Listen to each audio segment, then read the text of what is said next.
Cheating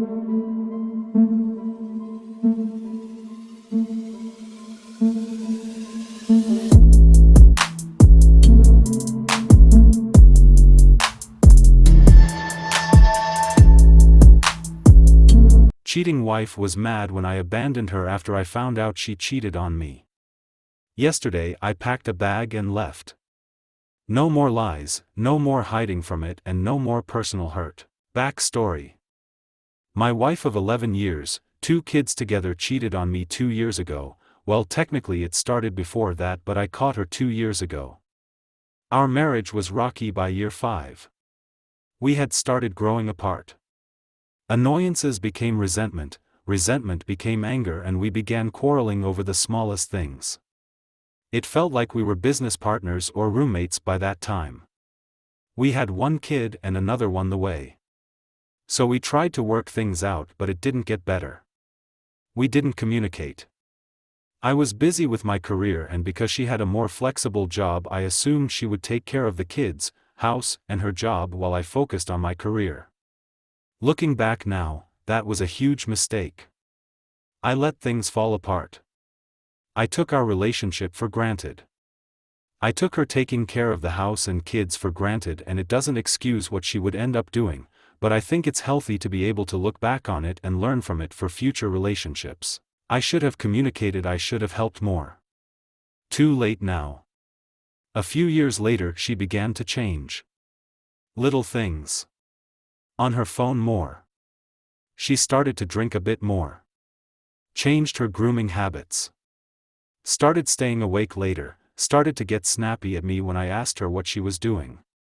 She put a password on her phone. I confronted her about my suspicions, and she unloaded on me, screaming that she wasn't doing anything and how dare I offend her and I must be projecting, so maybe I was the one cheating, and just on and on and on. I backed down. I bought her flowers to apologize.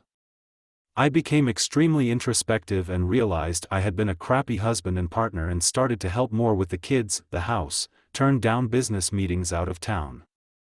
I tried to be present, but the reasons I suspected something was wrong in the first place didn't go away. I talked to my friends about it. I asked them their advice. They all thought she was doing something, but like good friends, they're just looking out for me. I thought so. One night I was talking to a good friend and I told him that my wife was asleep upstairs and I would check once and for all. I took her phone and unlocked it with her thumb as she slept. My heart was racing, but there was nothing there. A few short deleted texts. Some odd half messages. Scrolling down farther I get to a message from a guy named M. Looks innocent, but then I see it. Oops, sorry, didn't use the secret app. What app could he be talking about? So I started to search through her phone. It was hidden behind folders, but I found her WhatsApp. I opened it, clicked on the first message, and was greeted by a picture of my wife without clothes, followed by another and a Johnson pic from this guy and a video and more and more. I didn't know him. I was shocked at what I saw there, with my heart on the floor. I cannot express how I felt in that moment. Totally destroyed. I started reading. He lived in Vegas and she visited him with her 2 best friends a few months ago. They hooked up. He was a total perv, asking her to do 3-way and sending her crap to where he was trying to get her friends involved, etc. The way she spoke back to him wasn't even my wife. She doesn't talk like that. She only likes a simple one, lol. She doesn't ever want to talk about sexual things. Who was this person? The conversation went back 3 years on my 10-year anniversary. I took my wife out of town and planned a romantic night. Turns out when she went to the bathroom to change into something more comfortable, she sent pictures to him first, and they congratulated each other on her making it to the 10-year mark. If you live in California, you understand why I was sitting in our hotel bed waiting for her like an idiot. Anyways, I lost it. I woke her up, tears running down my face, asking her why. I punched a hole through a double-layered wall plus the glass picture hanging on it. Blood streaming down my hand. I was a mess. We fought all night. We talked, we fought, we talked. She said it just happened. He was an old friend who was kind to her, nice, and she wasn't getting that from me bullcrap. The next day we did a lot of talking. I asked her what she wanted to do. We had 2 kids, a house, careers, surrounded by good friends and neighbors that loved us. How could I just throw it all away? She begged me to stay. She told me she would change. I thought long and hard about it. Consulted with friends and select family for all the reason above. I decided to stay, that our marriage wasn't perfect. That I had been in situations as well where I was tempted, and while I never did anything when it came to that moment, I could see how she could mess up. I gave her a second chance. I told her that I needed her to block him from all media, to delete WhatsApp, to unlock her phone so I could check it every now and then, just so I can regain trust.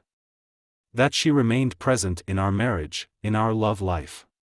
She agreed to everything. She said she felt like she was living a double life and it was a weight off her shoulders, and it was good, and for once in a long time we were good. The next 3 months were awesome. Hanging out, bed life skyrocketed, we cared for each other again. Then I went out of town on my annual trip with my closest guy friends. I was gone for 5 days and things seemed fine at first. She was flirty, sent me some pics while I was away. Told me she missed me all the time. Then she accidentally posted a photos without clothes that she told me she deleted. After she sent it to me, to her Instagram story. Oops. Apparently only 2 or 3 people saw it and she pulled it down right away. I saw it. I asked her why she did that. Who was she trying to send it to? How could a pic like that you said you deleted now end up on Insta? I began to become suspicious again. The moment I got home, I went to look in her phone, nothing, clean. Then it hit me, she had a work phone as well. I opened it, and there it was. First message was to Claire. Hey baby, it's Claire or Charlotte or I forget who I'm supposed to be, lol. Hope you had a great day and got home safe. To which my wife just replied with a heart. Claire, as it turns out, was actually a father who volunteered at my kids' elementary school with my wife. I wasn't done looking. I searched more. I got her other phone again and looked through her Snapchat. She had a message received from a guy named P. I asked her about this. By this point we were yelling. That was the only message I saw on Snapchat from him, was yes baby looked so good, everything else was deleted. She said he was a personal trainer who she was sending progress photos to. Nothing more. She swore then. I swiped up, which I guess opened saved Snapchat conversations, and it was a lot more than a personal trainer. She went ballistic on me. Grabbed her phone and slammed the door to the bedroom, telling me I was crazy and my constant invasion of her privacy was driving her farther away from me. I was a controlling, mentally offensive a-hole, according to her. Over the next few days it didn't stop. The discoveries, more conversations from different guys, all inappropriate, all sexual, all flirtatious. ACPJM, the list went on. She told me it was all from before. From before our big fight, that she wasn't doing it anymore. That it was a fantasy escape. That she never did anything physical with any of these guys. She asked me to try again. That I needed to trust her and that she was telling the truth. Again I thought long and hard about it, and this time I stayed again. I gave her another chance. I told myself that I was doing it for the kids. What I told a friend was I would rather live in hell the next 10 years, until my kids are out of the house, than miss even a single day in their lives. My kids need their dad. Again things were good, not great but good. We were back in a groove. Everything was better. We were getting along, not fighting. The kids loved it as well, as we were all spending more time together.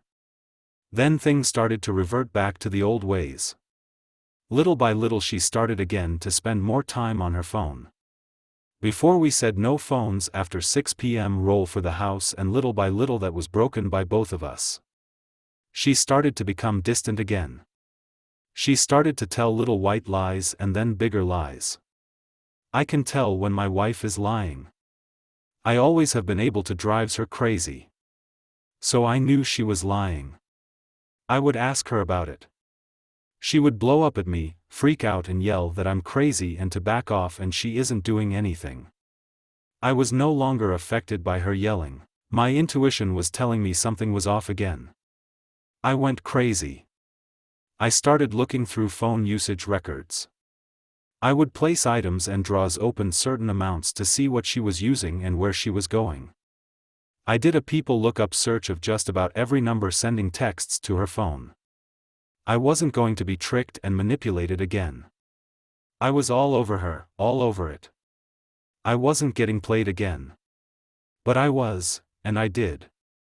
It finally came to an end when I used her thumb to again unlock her phone, and again I found her WhatsApp hidden away, and again I saw messages.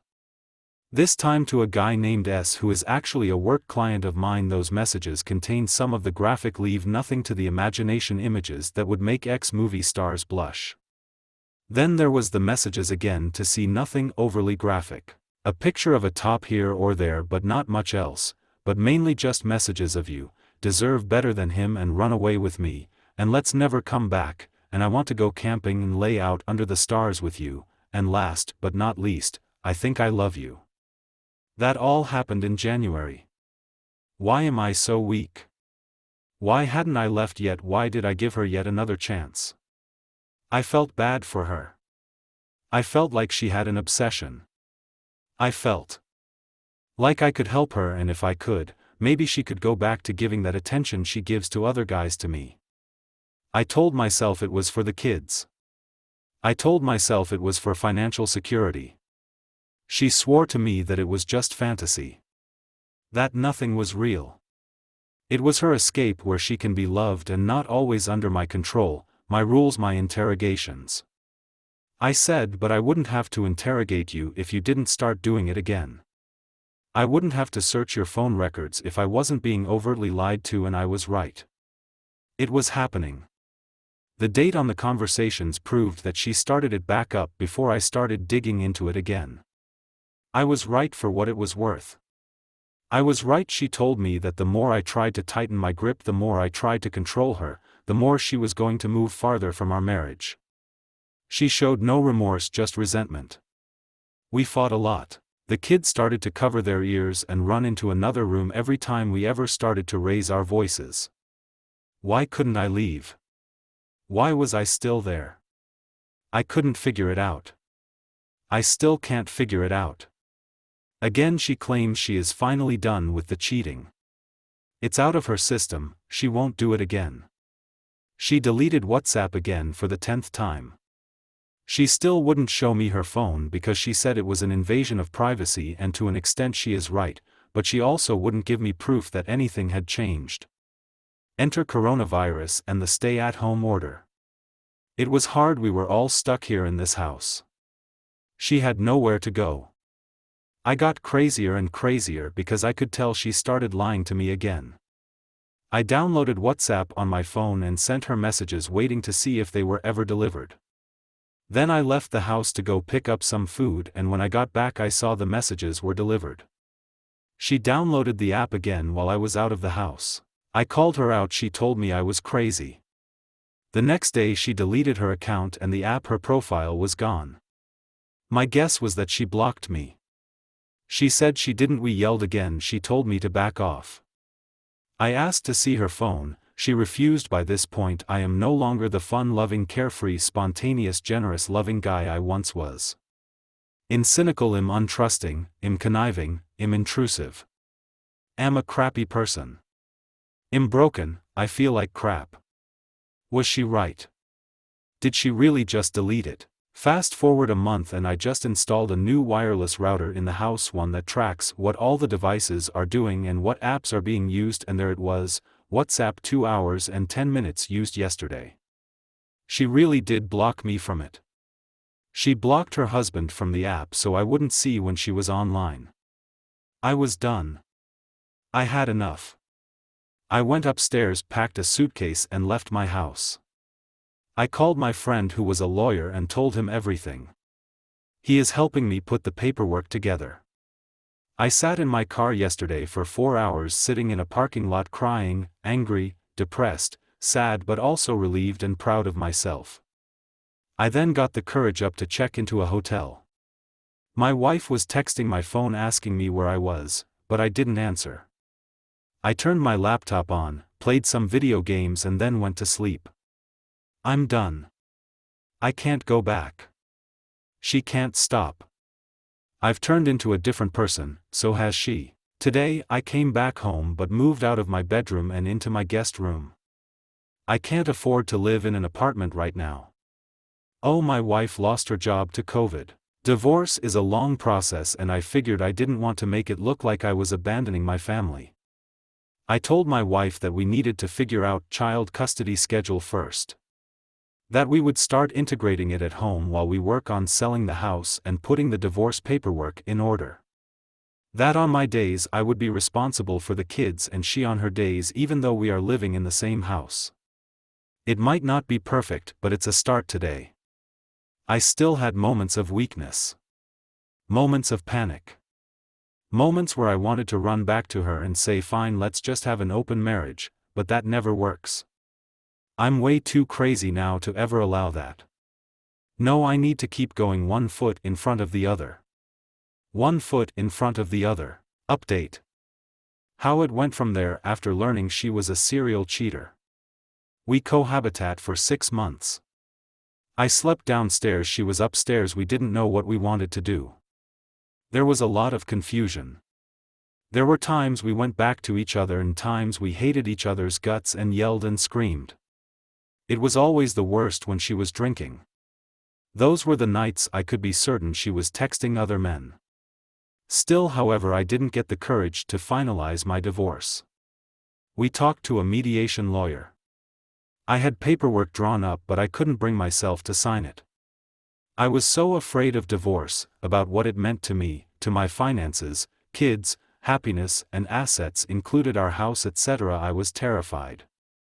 I told myself over and over that I would rather live in this hell until my kids left the house than blow apart our family, because of a decision my soulmate was making over and over until I couldn't point. One day she was drinking with her friends and came home fairly tipsy. I won't go into the details of the story but I caught her again.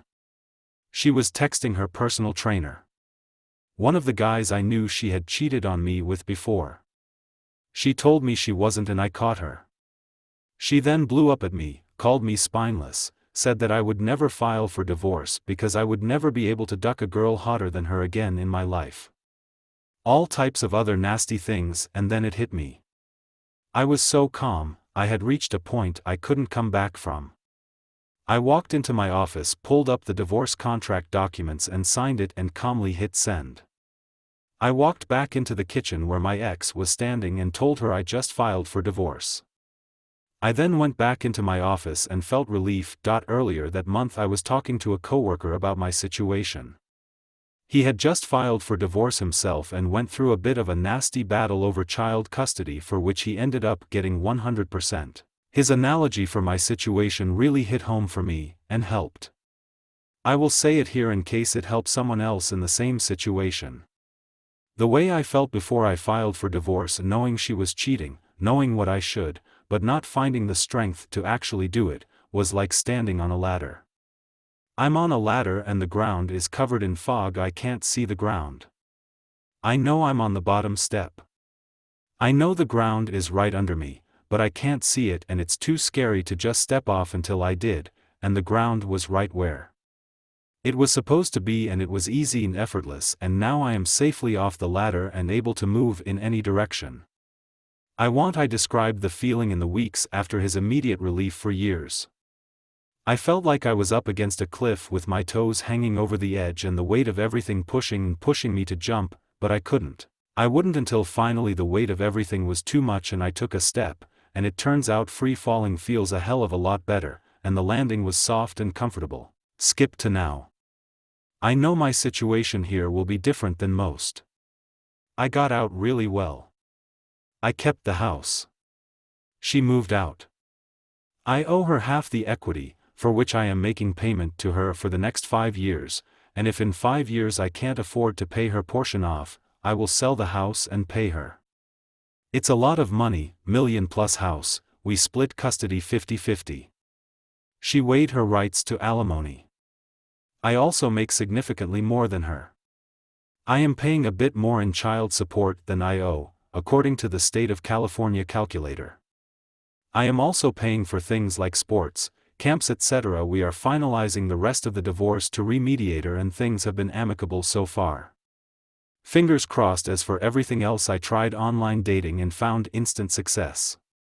It was nice to talk to people again, who actually care to date, and then go out again. Everything was different. Everything was better. I got a huge shot of confidence that had been completely shattered in years prior. It feels really good. My finances have stabilized, my relationship with my kids is better. Also, she was wrong. Now I still have bad moments, I still have moments where I'm confused, hurt, scared, but they are getting few and farther between. I'm on a much better path and feel optimistic for the first time in a long time. To the person still reading this that might have been in my shoes, you deserve better. The ground isn't far. Step off the ladder. Update. Over a year later. I took the high road. I didn't get better. I didn't fight for every penny I had. I prioritized my mental health over money. During the divorce we used a mediator. Things went well.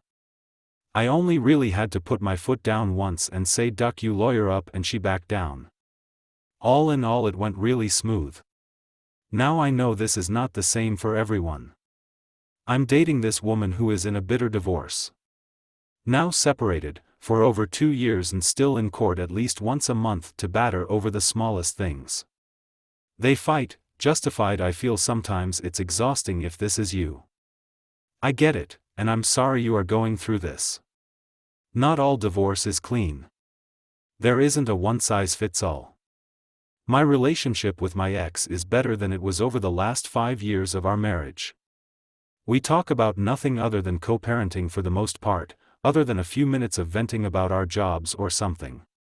2 kids and tons of sports leads to a crazy hectic schedule. Her new boyfriend seems like a really good guy.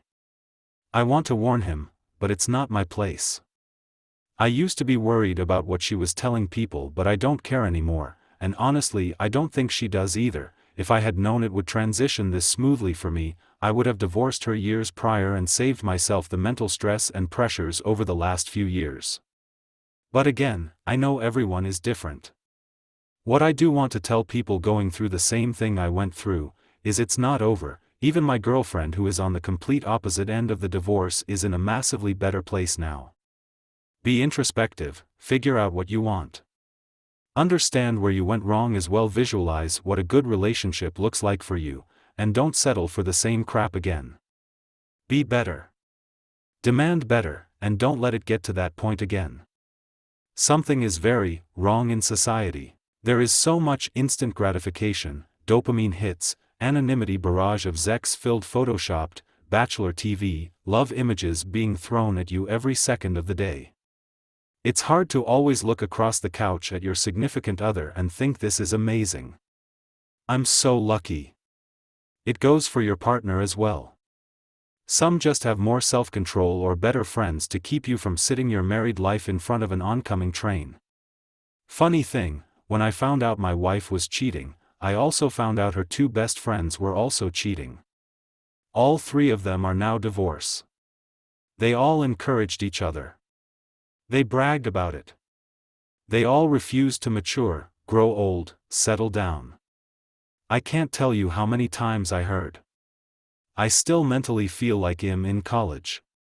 I don't feel 30, 35, 40. Every birthday was the same and the drinking was worse. Sad, really. Anyways, my advice, don't sit there and try to repair something that is beyond broken. There is so much better out there, especially if you are sure of what you are looking for. In the end, I do believe that being single for the rest of my life was better for me mentally, than staying in a broken and offensive relationship. One last thing, when I did file for divorce and I sat my kids down to tell them, the first question my 9-year-old daughter had was, "What took you so long?" Kids see more than you think. Don't stay in it for them. You are teaching them what a broken relationship looks like.